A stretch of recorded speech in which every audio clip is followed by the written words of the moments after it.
Hello, you wonderful people, and welcome to another episode of Crime Centric. This being a show, it's about crime dramas that I watch. For today's episode, I'm going to talk about the latest episode of Big Sky. A lot of really interesting things went down in this episode, so let's break it down. Well, first and foremost, we are in the aftermath of Cassie's dad getting killed by Ronald, and obviously there's no evidence left behind to prove who actually did it. And obviously, because Jenny wants to be there for Cassie, she's grasping at whatever straws because she's thinking like, well, maybe it's the syndicate, maybe it's Diedrich. Like, she's trying to figure out who might be responsible because sadly there's a lot of people who came after Cassie. And especially for her, like, she's going to sadly blame herself because it's like, right, whoever killed her dad came looking for her, which the argument is like Ronald came, like, it's that hard thing to saying like, right, if her father hadn't, like, but it's like, right, this is the man that's threatening her daughter. Like, of course he ain't just gonna let that guy walk away without a fight. It's like, for you to come back and threaten and come potentially hurt my daughter in the future, no. It doesn't justify what Ronald did in no shape or form. I'm just saying, like, maybe things could have played out differently, but, like, no father was going to, you know, in his position would have let Ronald go. So it's sad because Ronald didn't have to go as far as he did, but the animal in him just kind of goes wild, like, when he kind of goes into fits mode. He even tries to apologize for later on. It's like, oh, the guy came at me. It's like, doesn't change the fact is, he may have came at you, but you ended it, didn't you? Jenny's just looking for anything she can find to, like, point her in the right direction because she feels like she owes it to Cassie. And that is the sucky thing because Cassie says it later on. It's like, everyone she loves is gone. It's like, despite the complicated things, obviously she loved Cody, lost him. Now she lost her dad. Like, her son is the only family she has left. Obviously Jenny would be like, no, we're family too. Like, you got me, you got Denise, you know? She isn't alone, but it still doesn't change the fact is that even when she tried not to get involved in all of this stuff, that stuff still found its way back to her. She let go of all this Ronald stuff. She been let it go, and it still found its way back into her life. That's the sad thing. Now the argument could be like, you know, now Cassie, when she eventually finds out that it was Ronald, it's probably going to make her go, if I had just captured Ronald that day, like he had gotten away, if I had been able to chase after him and I could have got him, or if I hadn't dropped the investigation, none of this would have happened. Like, it's a lose-lose situation because, you know, obviously an eye was kept on her and it was like, yo, don't keep looking into this, or like the people you care about could be caught up in it. And once again, even when she dropped the investigation, the people in her life still got caught up in it. So there is no winning. That she would have damned that she didn't, and damned if she did. So, because it's actually Lindor who actually poses that it might have been Ronald who did, but she's like, he's been off the grid for so long, like, why now? He's like, I don't know, but it made him think about, like, Wolf. It's like, that guy, Legarsky's, Rick's brother Wolf, it's like, he has to have some connection to this, because the same chocolate cereal that I found at one of the places Ronald was staying, it was also at his place. He had an inkling, but he knows there's something there, so it's going to be interesting to see. Eventually that investigation will lead to them, but by the time they show up, they'll find Agatha's dead body. I doubt Wolf's, because I'm a little all over the place. I do apologize. Let's kind of pivot to that side of things. Obviously, Agatha was like, no, you got to put Ronald down, but like Wolf was just like, no, we can find him nowhere. She's like, no, because we did what we did, he managed to get out and he killed someone. That's on us. So this experiment is over. And so Wolf is like, right, you get to choose two different paths. If you confess all your sins to me, you'll get the easy, like, oh, you'll drift off and go to, you know, die peacefully. But then if you lie to me even a little bit, you're getting the bag, and you're gonna feel every gasping last breath. He doesn't want to do this because it is the messed up thing that it almost makes in turn like everything you've done useless, because he's built his life work on being like, right, I can do this, I can change them, but also in the long run, he has to kill someone. I guess this is his first time ever having to kill someone, because he's like, I've had to put down animals, but not one of this size before. And Ronald's saying like, no, I have changed. And it's like, yes, he has changed, but I guess in a very Dexter way, he's an evolved monster. I don't think he's changed in a good way. I think he's changed in a negative way of being, still being a monster within himself, but still, the fact is Ronald truly believes himself to have changed. If he had changed, none of that would have happened. He can't get rid of his nature. The fact is that he went to Cassie. Like, he didn't have to do that. He could have just gotten Phoebe, came back for Scarlett, but he had to make a pit stop, didn't he? Because he can't help himself. That those inclinations will always be a part of him. So he hasn't changed that much, no matter how much he might have changed here and there. But like I said, he's become more of an involved monster, I think. And Agatha has her mind set on killing Scarlett because it's like, Scarlett's not, I've looked into her soul, that woman's pure evil. Once again, she's just like Ronald. That's why they make such a great pair, because they both have such evil and darkness in them. I mean, it's not like all the stuff that Scarlett's done recently is bad. It's like, no, she ended up killing Phoebe's bio dad, having him stuffed in a freezer. Not too brokenhearted about her sister dying, because it's like, oh, my sister judgments and all that stuff. But it's like, yeah, it makes them quite a pair, so they plan on running off together. And Agatha knows that, like, right, like, if we kill Ronald, we can't leave Scarlett alive, because she will try and kill us. Like, she will be upset if finding out something happens to Ronald. So Agatha was like, right, we're going to take Phoebe and we're going to raise her ourselves. I'm like, I don't know why you thought that was going to help. If anything, Phoebe might get some of her mom's darker, might get her, like, using the Dexter metaphor analogy of, like, her own dark passenger from finding out, like, wait, you murdered my parents? She'll probably skirt around that, but it's like, oh, now I'm being suddenly raised by some strangers? That's interesting. I'm not quite sure how because she already felt like, oh, they're bad people, what's going to happen to Ronald? Even though she said, like, oh, are you guys bad people like Ronald? So I guess it's the devil you know versus the devil you don't, I guess is kind of where Phoebe stands on it. I don't know if she's unable to see her mom for who she is, or doesn't matter, because at the end of the day, Ronald's some dude that's in your life, but Scarlett's your mom through and through. So, flaws and all, she's still going to be your mom. But once again, it's just, she's young, so she probably can't see her mom for who she is. But I did like, it was interesting timing, like Scarlett decided to kill Agatha because she knew what Agatha probably had planned. And it's like, cool. Well, didn't know, like, both of them were going to attempt to kill each other at the same time, so I'm assuming the dose that was in there was lethal. I don't think Agatha's just knocked out. She's probably is dead, but then it kind of turns into this whole thing, Wolf versus both Scarlett and Ronald. Obviously, Wolf was left a little dazed, but Ronald landed in some more blows and then left, but I'm like, he's not dead. Like if Ronald kept going, bam, bam, bam, like it stabbed him in the chest, and like he's bleeding on the side from when Scarlett stabbed him, but it's like there's no way he's dead. So that's why I'm like, whenever it is that Lindor makes his way there, which will be sometime after the funeral, he's going to look into it, because he also promised, like, whatever answers I find, like, if you want me to give them to you, I will, because she wanted nothing to do with this Ronald stuff. But the moment Lindor looks into it, he's going to find Agatha dead, and he's also going to find Wolf dead. So it's going to definitely lean into the whole aspect. Well, not dead, but like I said, I think he's going to still be alive by the time Lindor gets there. And then Wolf is going to be like, okay, yes, this is what I did. Although this death and everything is on me, I wanted to try and correct the sins of my brother. I thought I could change Ronald, and now Cassie's dead. Dad is dead because of me, because I decided to do this.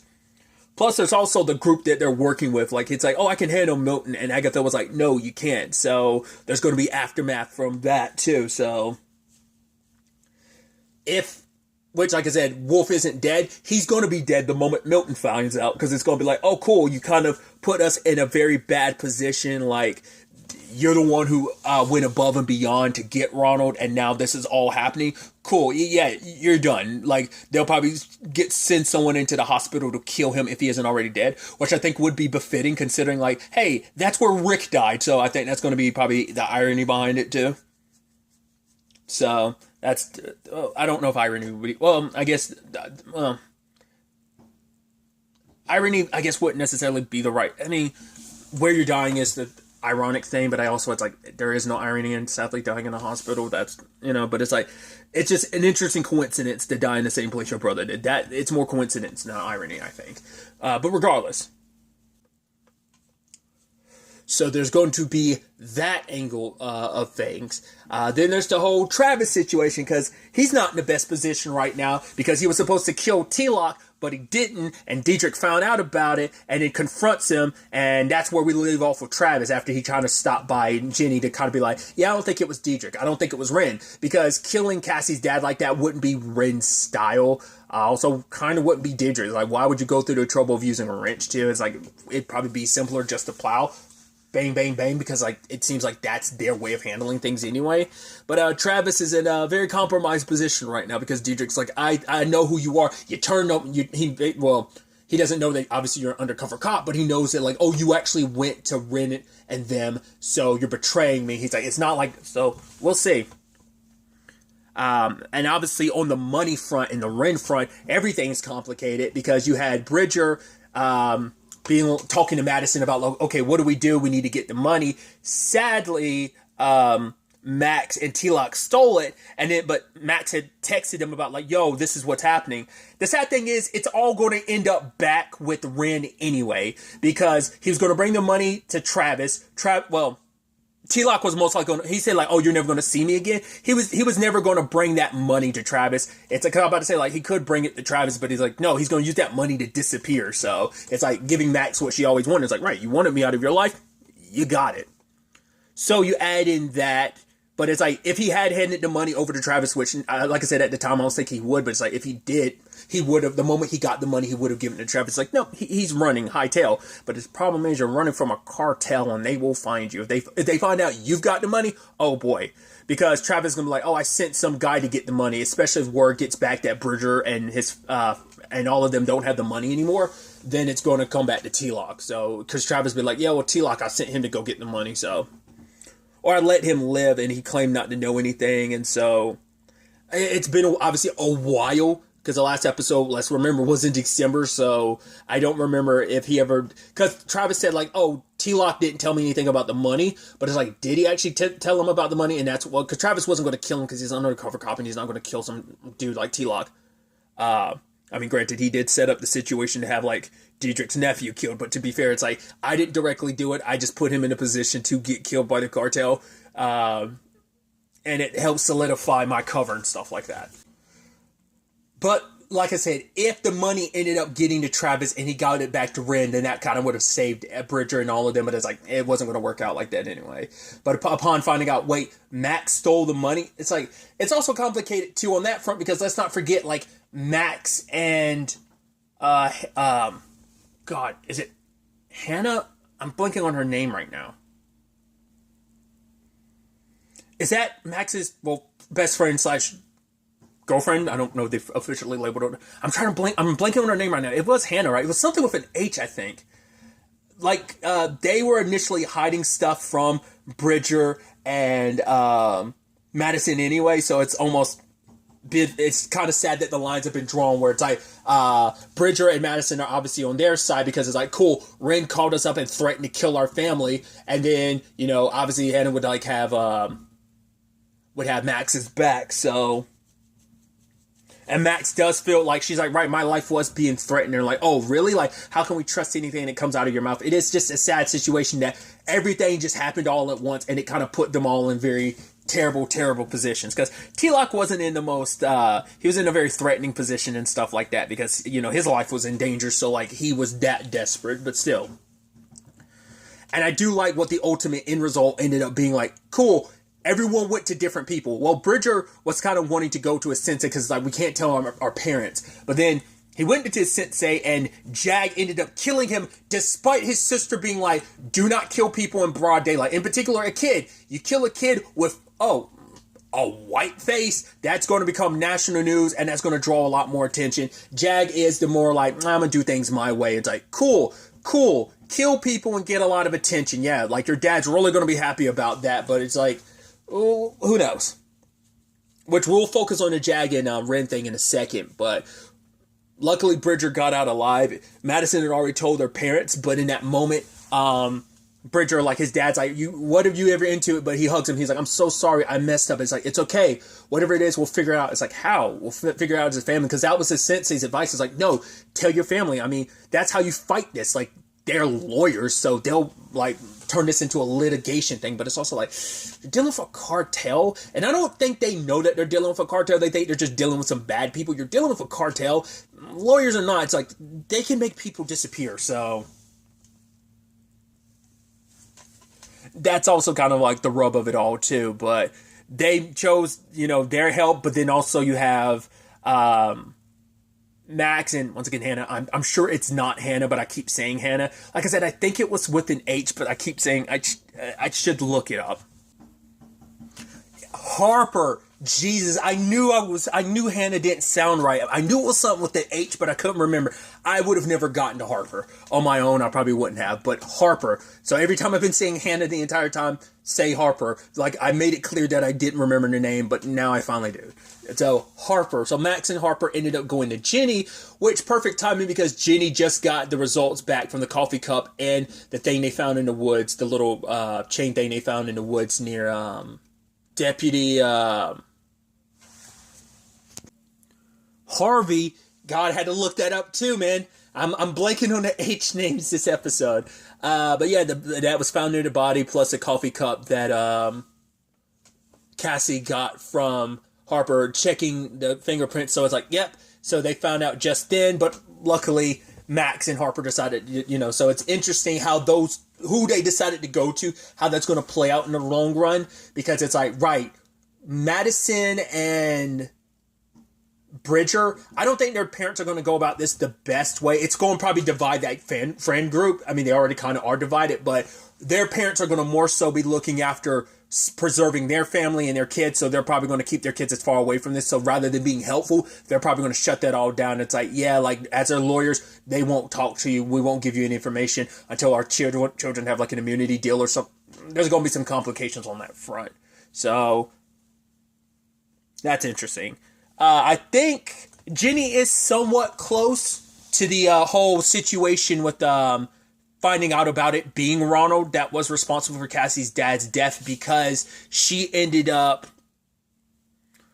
noticing the RV, which is the one Ronald stole. It's like, well, they know it was stolen from a gas station. Now they just need to get the surveillance footage, so they'll probably see Ronald then and there. So that'll bring them closer on that front. So, but another really interesting element about this episode was the Ren and Jack thing, because Jack was like, no, like, either you handle like, oh, you're going soft, you ain't going to kill a kid. He's like, fine, I'll do it. Which she's like, no, I'm being smart about it. Like, it's like, oh, dad like isn't going to want this, but she's like, there could be so many benefits to it. And then like Jack is basically like, you can make 20 million.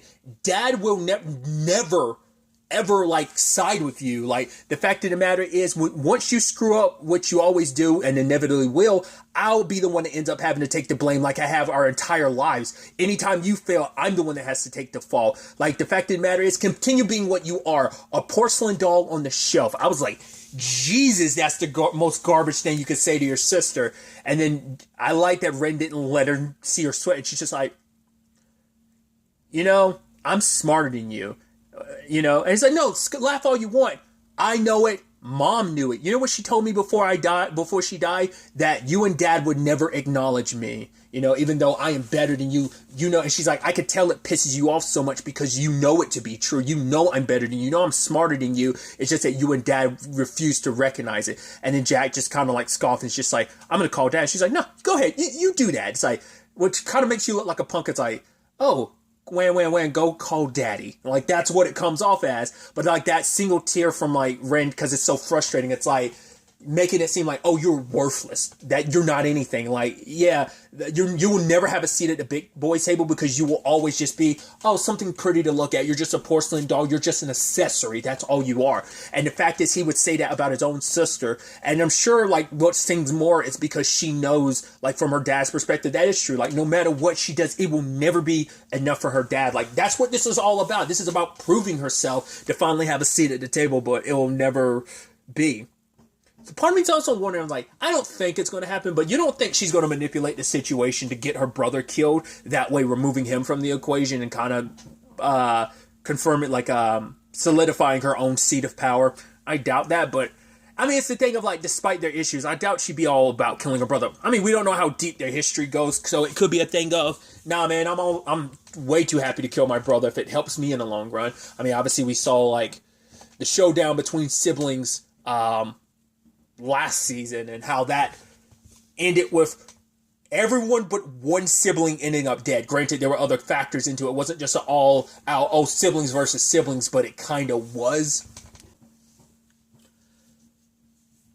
But I'm curious to see how this sibling situation ends up. Like, now that Jad kind of made such a public thing that he killed someone in broad daylight, which is going to draw in a lot of outside attention that Ren didn't want. She already had, like, Cassie's attention already, and this is going to add more fuel to the fire. Like, her brother is just kind of so brazen about it, and it's just like, oh, it's going to be fine. It's like, once again, she might not have to kill her brother. Maybe he'll end up dead, and either that'll piss her off, or she'll go, this is an opportunity, so I'll take advantage of it. So we shall see how she responds, in particular once it comes back that Jad made such a public situation happen. So in broad, once again, like she said, in broad daylight, but it's definitely going to be interesting to see where the next episode takes us, where the rest of the season ends up taking us.